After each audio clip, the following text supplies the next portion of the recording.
नमस्कार मित्रांनो, लग्नाची बेडी या मालिकेच्या आजच्या भागात आज आपण बघणार आहोत. राजश्रीने रुक्मिणीसाठी चहा आणलेला असतो तेव्हा रुक्मिणी विचारते की सिंधू उठली का. राजश्री म्हणते की हो.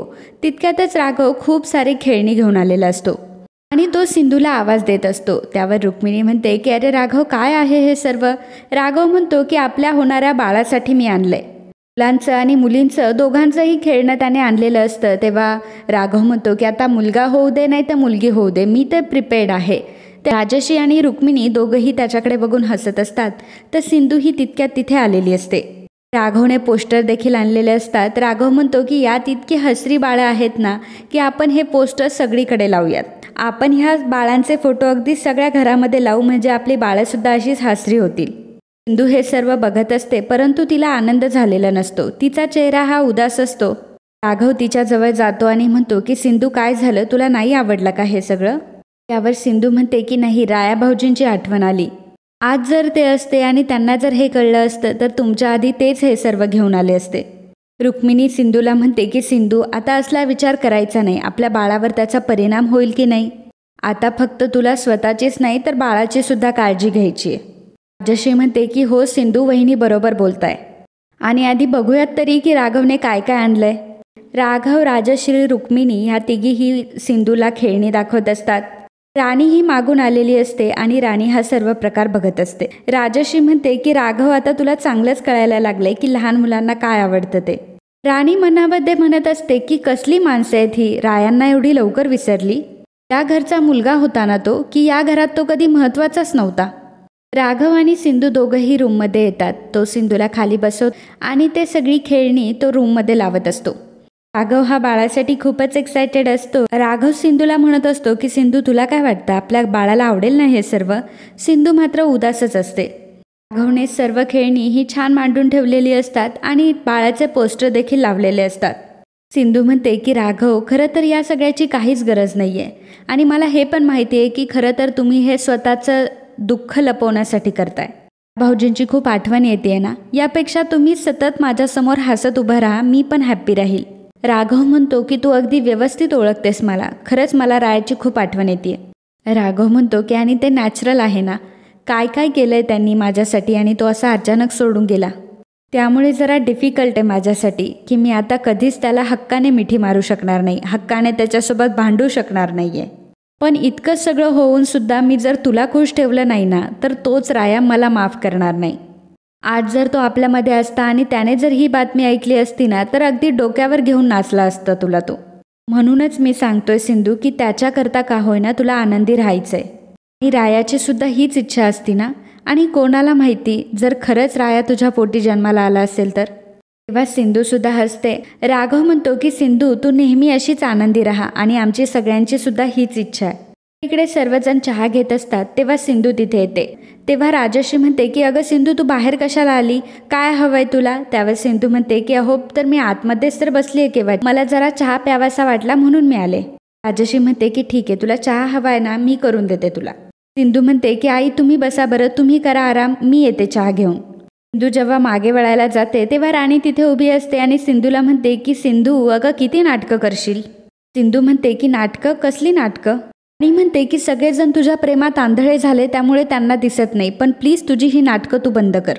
सिंधू म्हणते की अहो मधुताई, काय केलंय मी आणि काय बोलताय तुम्ही हे सर्व. राणी म्हणते की अगं काय केलंयस, किती पुढे पुढे करणार आहेस सगळ्यांच्या. प्रेग्नंट आहेस याची किती सिंपती घेणार आहेस सांग ना. माझा नवरा गेलाय तर घरात याचं सगळ्यांना कोणालाच काही नाहीये. खरं तर सगळे तुझंच कौतुक करताय.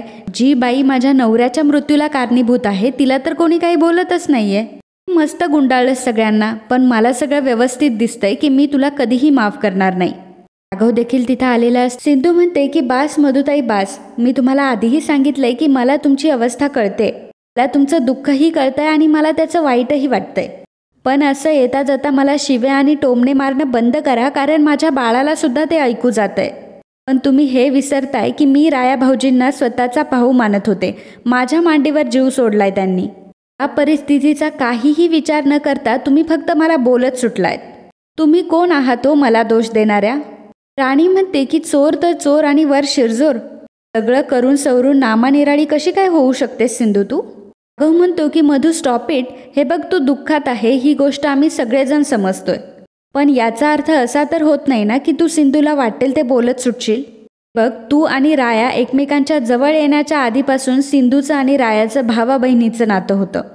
इनफॅक्ट तुझ्यामध्ये आणि रायामध्ये काय नातं होतं हे आम्हाला सगळ्यांना माहिती आहे. So just stop overreacting please. Rani म्हणते की 1 मिनिट, माझ्या आणि रायांच्या नात्याबद्दल बोलण्याचा तुला काहीही अधिकार नाही आहे. सत्य हेच आहे की ह्या सिंधूनेच माझ्या नवऱ्याला मारलंय आणि खरं तर तिच्यामुळेच रायांचा जीव गेलाय. राणी जाते आणि रायाच्या फोटोवरील हार काढून आणते आणि तो हार हातात घेऊन ती म्हणते की हा हार रायांच्या गळ्यात नाही तुझ्या गळ्यात असायला हवा, आणि असं म्हणून सिंधूच्या गळ्यात ती तो हार घालते. हे बघून सर्वांना मोठा धक्का बसतो. राघव समोर येतो आणि म्हणतो की अगं मधू तू काय करतेयस. तेव्हा सिंधू म्हणते की नाही राघव, हा हार जर मधुताईंनी माझ्या गळ्यात घातलाय तर हा हार सुद्धा माझ्या गळ्यातून त्याच काढतील. त्यावर राणी म्हणते की मी काढणार नाही, त्या हाराची योग्य जागा तुझ्याच गळ्यात आहे, तूच मारलंयस ना माझ्या नवऱ्याला, त्यामुळे तुला सुद्धा जगण्याचा काहीही अधिकार नाही आहे सिंधू. राजश्री म्हणते की बस हा राणी, आता एक शब्द सुद्धा बोलू नकोस तू. आई म्हणतात की राणी अगं बस ग, शेवटी सगळी आपलीच माणसं आहेत ना. आज सिंधू गरोदर आहे आणि तू तिला खूप ऐकवलंयस, पुरे आता. राणी म्हणते की का पुरे माई, रायांचा जीव फक्त सिंधूमुळे गेलाय आणि तिनेच मारले माझ्या नवऱ्याला. सिंधू म्हणते की हो मधुताई, तुम्ही मला किती बोलताय याचा एकदा तरी विचार कराल का हो तुम्ही. मी जर तुम्हाला इतकं बोलले असते तर तुम्हाला चाललं असतं, सरळ मला घराबाहेर काढून मोकळ्या झाला असतात तुम्ही. मी तुम्हाला बोलत नाही याचा अर्थ मी बोलू शकत नाही असा होत नाही मधुताई.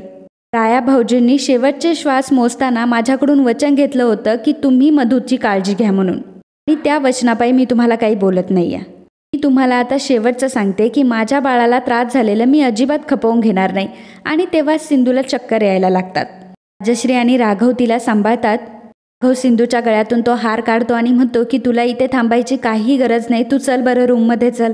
सिंधू म्हणते की राघव खरं तर मला श्वास गुदमरल्यासारखं होते, मी एक काम करते, मी गच्चीवर जाते. राघव म्हणतो की आर यू शुअर. त्यावर सिंधू म्हणते की हो. राजश्री जाता जाता म्हणते की जरा जपून जागं. तेव्हा सिंधू हो म्हणते तर राघव हा रायाच्या फोटोला पुन्हा तो हार घालून देतो. सिंधू ही पायऱ्या चढत असते तेव्हा तिला राणीचं बोलणं आठवत असतं की तूच मारलेस माझ्या नवऱ्याला, त्यामुळे तुला जगण्याचा काहीच अधिकार नाहीये. आणि तेच विचार करत असताना अचानक सिंधूचा पाय सटकतो आणि सिंधू पायऱ्यांवरून खाली पडते. ते बघून सर्वांना मोठा धक्का बसतो. राघव अगदी पळत पळत सिंधूकडे येतो. सिंधू आता बेशुद्ध झालेली असते. सर्वजण सिंधूभोवती गोळा होतात. सर्वजण सिंधूला उठवण्याचा प्रयत्न करत असतात. सिंधूच्या चेहऱ्यावर पाणी मारत असतात, परंतु सिंधू काही उठत नाही. आई रुक्मिणीला म्हणतात की अगं बघ ना, ती हालत पण नाहीये.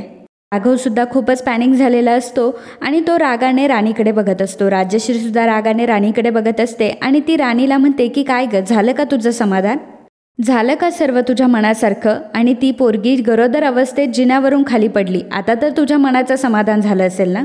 अगं काय अवस्था केली तू त्या बिचारीची बघ जरा. हे सगळं फक्त तुझ्यामुळे झालंय राणी, आणि हे सगळं करताना तुला काहीच वाटत नाही का ग. पोरीने काय नाही केलंय तुझ्यासाठी, आणि तू आपल्या रायासोबत जे घडलं ते वाईट, पण सिद्धूने काय ते मुद्दाम नाही केलं ग, पण तू हे सर्व मुद्दाम करतेयस, कळलं. तिच्या उपकारांची तू अशी परतफेड केलीस राणी. एक बाई असून तुला एवढं सुद्धा कळत नाही की गरोदरपणात बाईशी कसं वागायचं असतं. तिला असं हे घालून पाडून बोलल्याने तिला त्रास होऊ शकतो आणि तिच्या बाळालाही त्रास होऊ शकतो, आणि तरीसुद्धा तू तिची ही अवस्था केली आहे. अगं रायाची आज जी अवस्था झाली आहे त्याला सिंधू जबाबदार नाही तर कांता जबाबदार होता, पण आता सिंधूच्या ह्या अवस्थेला फक्त तू जबाबदार आहेस. आता जर सिंधूच्या बाळाला काही झालं ना तर मी तुला कधीच माफ करणार नाही. राघव म्हणतो की आई सिंधू आता उठत नाहीये, आपल्याला लगेच तिला हॉस्पिटलमध्ये घेऊन जावं लागणार आहे. मित्रांनो, आजचा हा भाग इथेच संपतो. पुढील भागात आपल्याला पाहायला मिळणार आहे राघव डॉक्टरांना विचारतो की डॉक्टर झाल्या का सगळ्या टेस्ट, आणि सिंधू आता कशी आहे. डॉक्टर म्हणतात की सिंधू तर ठीक आहे, पण एक वाईट बातमी आहे. सिंधूचं मिसकॅरेज झाले आणि आम्ही खूप प्रयत्न केले पण बाळाला नाही वाचवू शकलो.